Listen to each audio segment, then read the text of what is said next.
Banggitin ang pangalan ng mga anak ni Nanay Lucrecia Tatay, sa ayon Juna sa ra. pagkakasunod-sunod. Hoy, complete name daw ha, complete name. Julian Rosinas.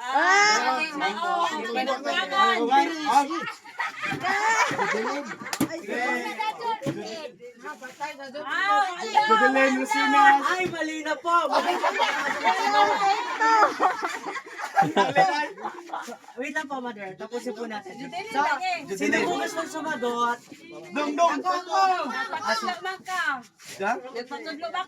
Sino po gusto sumagot? Julian. Sige po, banggitin ang pagkakasunod-sunod ng pangalan ng mga anak ni Nanay Lucrecia ayon sa pagkakasunod-sunod sa ganda. Ako! Pinakauna yung pangit. Julian Rosinas. Ayaw na lang. Sige, Ate Ellen. Go, Ate Ellen. Sige, mula sa pinakapangalan.